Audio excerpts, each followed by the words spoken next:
And welcome, Joe. Thanks.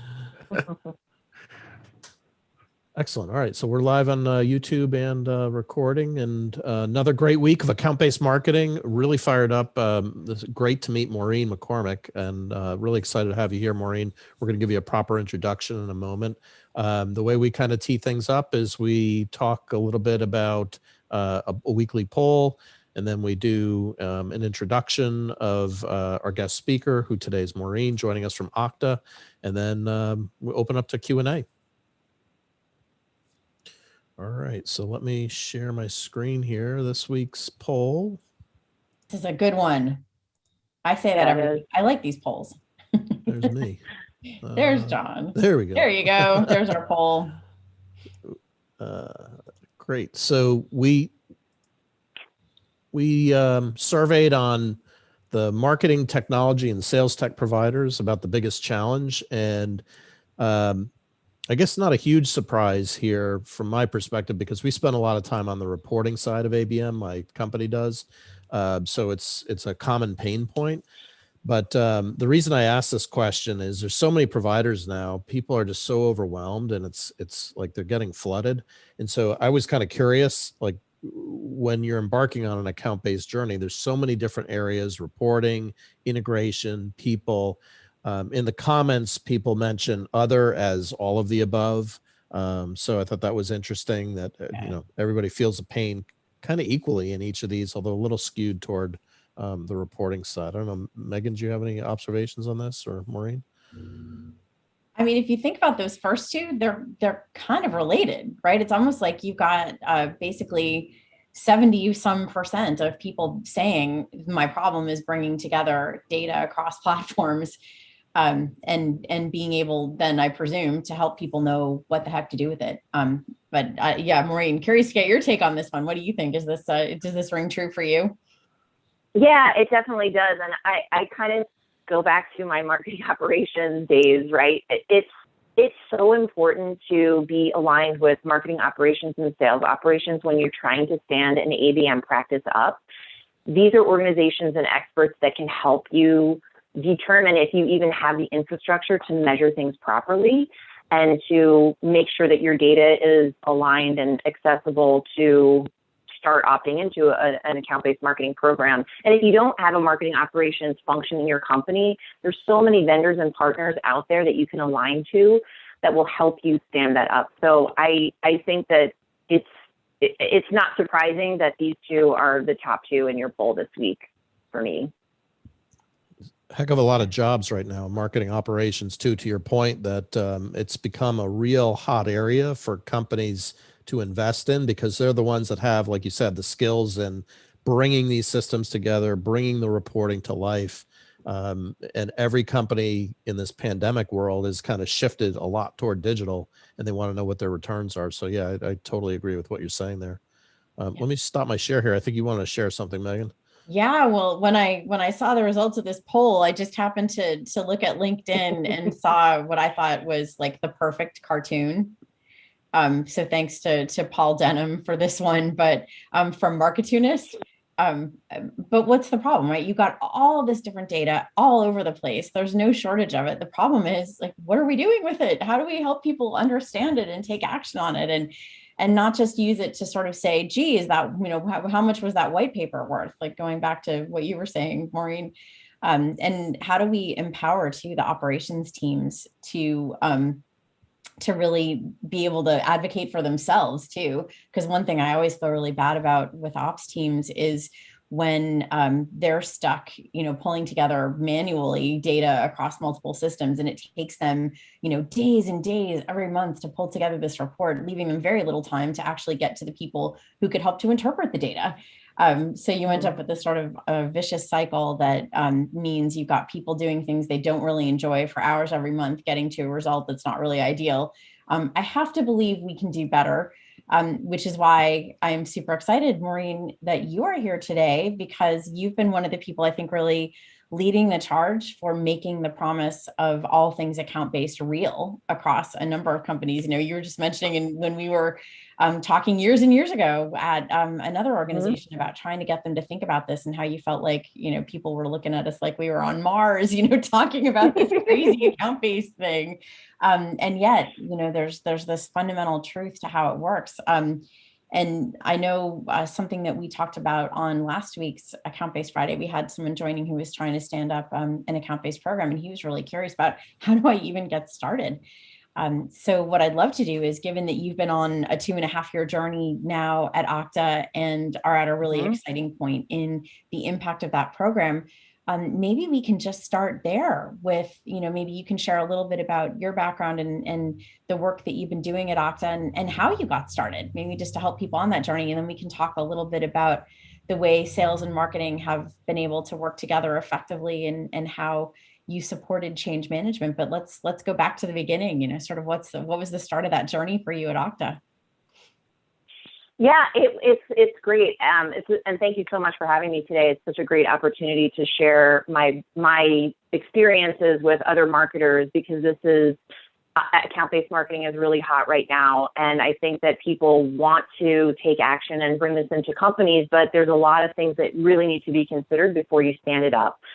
I think the one great thing about coming into Okta was account-based marketing was already an agreed upon organization that the company, all the way up to our executives, wanted to stand up. We had executive buy-in, we had senior leadership buy-in, our sales department really wanted it, and they started to organize sellers into these categories of, you're going to be managing strategic accounts, and you're going to be, you know, a separate entity. And you're going to be focusing on the world's largest organization. So it was great to come into an organization where we had alignment. But from there, you really had to, you know, make sure that people were following up with what they bought into, and really had the appetite to change their emotions, make that time commitment, help enable their sellers to understand what account-based marketing is all about, and what they're going to need to do to pivot and change in the way that they prospect and how they engage with their current customers. So it's still a process. I mean, 2.5 years later, we are still working with sales every day, every week, on how we should be looking at the business differently, how we should be looking at engaging with our customers and prospects differently at an account level. So, you know, it's something that I think ABM marketers, or if you want to go into this field, you have to have grit, kind of, and you've got to really have some tenacity to start this function, because it really will take a lot of effort. Especially to get that sales and marketing alignment and buy-in across the board. Yeah, I think that's a good point, right? You can't let setbacks really throw you for a loop, because if you do, you'll never get this stood up. There are going to be things that are hard and complicated, but then there are going to be some great wins too. Maybe you know what, that might be a fun thing for you to share a little bit about. You know, if you think back on this journey, what were some of the early signs that you felt like you were making progress? Well, I think, you know, our SVP of sales was so aligned to account-based marketing. She really did believe in it, and she worked very closely with the account-based marketing team to get her area sales directors on board. And I think that was a huge win. She believed in it. She understood it. She was open to new processes and methodologies. And that was huge, because a lot of times in sales organizations, you know, they have one way of thinking of things. They know the recipe for success, and it's hard to get marketing to come to the table and try to, you know, be that trusted advisor and be that partner, especially when it's a brand new organization in the company. Mm-hmm. So that was a huge win for us, and that really helped us gain a lot of momentum within the organization and get other people to buy into this new practice. She really was our champion, and she created other champions within the organization. So that was huge. So anyone trying to stand up account-based marketing, I think it's really important to find those internal champions and just align with them as closely as possible, work with them, collaborate, communicate with them, be open to feedback, and work together. That will make it so much easier. Otherwise, you're always going to be trying to put a square peg in a round hole, and it's going to take longer.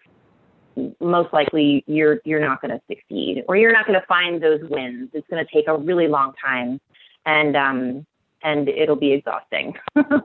So that was huge for us. And then when we were going into QBRs and we started to get shout outs from our sellers on really big Okta wins, that was huge, because we knew that those were the accounts that were opted into our one-to-one account-based marketing program. And then when we were seeing deals come through, pretty sizable deals come through, that's really when we knew we had something special and we were onto something. So that, and it's just huge. Like even seeing pipeline opportunities in accounts that would never even talk to us. You know, they were using other identity solutions that were perfectly fine. And when we started getting, you know, early opportunities or just conversations with high up decision makers and into the C-suite, we knew we were onto something, and it's a pretty great feeling. You've had a lot of momentum here, Maureen, doing this for years, and thinking of some companies that have been jumping into ABM recently because of the pandemic, and thinking about the headwinds of change management with everybody now working in the home office. Have you noticed any difference between kind of the pre-pandemic and post-pandemic and ABM, or because you've had that momentum, you know, you've been able to kind of sustain it all the way through? That's a really interesting question. I would say, yes, there was a little bit of a difference, right? Because we were meeting in person. We were having QBRs that were, you know, at one of our office locations. We also have our big annual customer conference in San Francisco, where everybody was going to. So eventually during that week, we would get together and we would build those relationships. And then we all switched to digital. But I think everybody knew that that was just the new norm. I hate saying that, but it's true. Mm-hmm. And I think everybody just really, we were all in it together. So we were just open to making sure that we were having, you know, some connection digitally, and we were staying connected. But yeah, there was a little bit of a difference, right? I mean, you do kind of feel disconnected when you're just sitting in your office and, you know, somebody that you could get together with for lunch or coffee, or you knew you were going to see them in a meeting in the DC office, was now, you know, completely cut off. Yeah, we had one client that leveraged technology as a catalyst or a way to introduce ABM. Now you've got the advantage of, you've been doing it for years. They were a little bit more recent with it. So by introducing the technology, which, you know, we wouldn't recommend. You always want to have the people and the processes first before the technology, but nobody ever does that. But it helped kind of got people moving a little bit, and the inertia, like the excitement of, oh, we're getting something new. Well, what does that mean? And it represented like an initiative of ABM. But I have found it more challenging with people at home right now, just to get change of way of operating and change of way of thinking. It requires a lot of energy to really socialize a lot of that change. Thankfully, you have a lot of that momentum, though. Yeah, we were fortunate to have that momentum before we were all quarantined and we went full digital. So it's been definitely interesting. The last couple of years have been really interesting and challenging, but Okta has really had we were able to pivot. You know, we embraced that digital norm, and we just accepted it and did what we could, and we were still able to build those relationships with internally and also externally with our customers and prospects. It was really important to us to keep those relationships alive. I know people are going to want to know some of the tactics that you're using. Everyone wants to get into the details. Are there any particular activities that you feel like have resonated better with your more senior audience members, or is it just different by the person? We've been having a lot of success with VIP, velvet rope digital experiences to attract C-levels to engage with Okta. Those have been working really well for us. So like celebrity chef events, mixologies, having a sommelier come in and doing a wine tasting or a whiskey tasting and incorporating Okta's message with that unique, delightful experience. Those have been working really well for us. We also purchased and made an investment in an account-based marketing platform where we can build and scale digital experiences pretty easily. So that's really helped us to be a lot more nimble in terms of how we can reach people and drive engagement and personalize that engagement, whether it's, at a company level or personal level. So that's really helped us as well, I think. And then Okta's great. I mean, Okta's marketing machine, it really is a machine. Even before the pandemic, we were doing so many digital, webinars and developer sessions and live demos. So we already had a great playbook on how to execute those. We just kind of went really heavy on those digital experiences because we weren't able to see folks in public, but we were really thinking big. We wanted people, we knew that they were home and they were feeling really trapped and lonely and isolated. So we wanted to make sure that we were bringing things into their home. I mean, we did yoga sessions. We sponsored yoga sessions. Health and wellness is really important to Okta. We want to make sure that everybody is feeling good. So those were actually really fun. Of course, mixology events and happy hours are really great to bring in and get people socializing. So just like a mix of tactics, and it really kind of depends on, who you're targeting, obviously, what that audience looks like. We had a prospect kind of related to the events. We had a prospect this week that I was speaking with, a head of marketing who had her customer advisory board in Florida this week. So I wonder if the at-home events are going to start slowing down now, and maybe people are going to get more comfortable. She said everybody showed up vaccinated. That was a requirement. But that was the first that I've heard of anybody doing that. Like everybody else, to your point, has been doing these kind of VIP and smaller sub-segment, very hyper-focused, hyper-targeted to get engagement. But now I wonder if the pendulum's starting to, it's only data point one. I haven't heard anybody else doing it. So, but it's interesting. Yeah. Do you guys have plans? And Joe, good question for you too. I'm just curious to know, do you guys have plans for in-person events to start or get-togethers, meetings to start happening in the next quarter or two? No in-person events scheduled right now. The company I work for, they're being pretty cautious on in-person returns. Yeah, we're talking about, future plans to eventually start doing some in-person events, but we are taking a lot of precaution, obviously.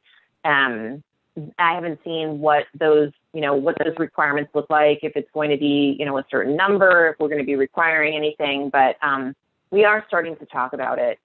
But for now, I'm working in a digital world still until, my sellers feel comfortable about it. I want them to go and be present for these events. And I don't know if, they're feeling comfortable yet to get out and be social yet. So I think it's kind of a wait and see for us too. Yeah, for sure. Well, and I'm seeing that, I work with a really international team. Was on with my colleague in Brazil earlier today, and they can't do anything, so I think also depending on how geographically diverse your team is, there are just still a lot of restrictions in a lot of parts of the world that, we're treading really lightly. Even sharing, good news in the US is something where you want to be a little careful, right? Because other people do not have that same good news to share. Anyhow, well, let's talk a little bit about one of the things you mentioned when we were catching up earlier, Maureen, which is around the continued sort of siren call of leads and wanting to focus on that in an account-based world where kind of rationally we all know it's not about leads, but the reality is that that's still what we get asked about by our leadership teams and by our own teams anyway. Because what kinds of things are you experiencing with trying to make a shift towards a broader view, and what things have been hard about that? What things have worked? Any advice for the group that's trying to shift away from just pure old volume metrics to something new? Yeah, this is still something that we are at, and we still look at. We still look at the number of inquiries that were coming in and what's converting to a QL and a stage 1 and a stage 2. So that is still very much of our DNA. I think recently, because we have some new software that we're using for account-based marketing, we're able to see account engagement and we're able to look at things more holistically. So we're including those metrics and KPIs into our ABM plan. So, before the quarter gets started, we are really firm about establishing what does success look like and how are we going to measure things. And yes, we are still looking at QLs because that is an indicator of, are we getting a response from the right people? But we also want to look at the account engagement as a whole now. And I think the organization is really starting to align with that and they understand it. We also have a platform where we're measuring, intent. We're looking at persona data. So we've gotten pretty sophisticated with our marketing technology stack. And now that our sellers have access to those types of reports, they're kind of seeing the value as well as, we can look at our leads report in a minute, but I want to look at this and see what the keywords are that are being searched. What does our web activity look like? What does that persona data look like? Are people moving from not engaged to engaged? So it's interesting to kind of see technology and what technology can measure and give us in terms of optics. It's interesting to see how that's influencing sellers to think a little bit differently about their more strategic accounts. So I think, and this is very new for us, I'd say maybe 4 months. So I think that we're just going to start to see that trend where we're looking at that account engagement as a whole versus, how many leads did you get last week? And how many of those leads converted to, a stage 1 opportunity? So we're getting there, but it really is a journey. I mean, I would say my advice for ABMers that are starting out, don't get frustrated because this is not something that's going to happen overnight. This is months and possibly even years to build that trust and to fine tune your reporting, get people to read the reports and help you analyze and interpret the data, and then make that data actionable and then see results in your plans that you're executing. So it's this process, right? So it's not going to happen overnight. You made a subtle but really interesting shift in your language. You said a QL, not an MQL, not an SQL. You didn't put a qualifier in front of lead. You just said, well, you did. You said qualified lead, but you didn't say marketing or sales qualified lead. Was that conscious or unconscious? That's a really important, meaningful shift, I think. So that is the terminology that we use at Okta. They are qualified leads. We can measure source, but really the company is, collaboration is just absolutely ingrained in every Oktonaut. So it's really one team, and we're all working together to get that same goal. So as inquiries are coming in, they're qualified leads and they're meeting our lead score threshold. Whether it's coming from, a partner or content syndication or a live event or an SDR or an XDR, it's a qualified lead. So that is how we are set up and how we measure and communicate our results across the organization. So it is funny. And it was interesting for me to come into this company being so trained on MQL and SQL and, TQL. It's all just kind of a blend, and it's one number one team. I love it. I think that's amazing. What's next? What are you excited about putting into your program, kind of as a next gen for kind of looking out for the next year? I'm really excited. We've got a couple of new pieces of technology added to our tech stack. And I was actually on the phone yesterday with someone from our marketing operations team, and we're going to get a lot more support from that organization as internal consultants and our advisors to help us execute ABM more efficiently using our technology. So I'm really excited to see how we can even further scale ABM and get more efficient. And of course, we have a lot of new leadership here at Okta, and I'm really excited to see how the company is changing. We are in hyper growth mode, and it's going to probably get really busy, but I'm excited to see what this leadership team is going to bring in and how we're going to align with them and kind of continue our ABM journey. So good things are happening here at Okta. Sure sounds like it. All right, John, Joe, any last thoughts before we let people get back to their day? No, I think nothing on my side. Joe, anything on your side? Yeah. So I've got a question that's like, so there's a mindset where you may not want to focus your sales team on accounts that aren't already in market. But I know that you mentioned like there were some accounts that, they're perfectly fine. Like the solution that we already have in place is fine. But you're still having those conversations, even if they're not opportunities today. How does your team approach dedicating those sales team resources to accounts that aren't in market today? I think that's a really good question. I think what we're doing now is we're finally have optics into accounts that are just in kind of an awareness stage versus a decision purchase stage. And we've got evergreen programs that are keeping those individuals at those types of companies warm and engaged and educating them with really top of the funnel information. And then when we see them move from, an awareness stage to a consideration stage or, up, then that's when we start to look at reprioritizing sellers focus and our XDR team focus so that they're a little bit warmer now that maybe they have interest or they're showing interest. But I think it's really important to have those evergreen programs or always on programs in play to just continually talk to people, educate people on your solution set, and help move them through the buyer's journey. So. Awesome. That's so cool. I love that question, Thanks. Joe. Yeah, Because I think question. it's really saying one of the best contributions marketing makes is that really efficient awareness and engagement engine, maybe when people don't know they're ready to buy, right? And you don't want your sellers' time spent there necessarily, but somebody needs to. Well, hey, that's a great example of how marketing can play that role and do it really cost effectively too. Thanks for bringing that up. I think that's a really good point in today's market.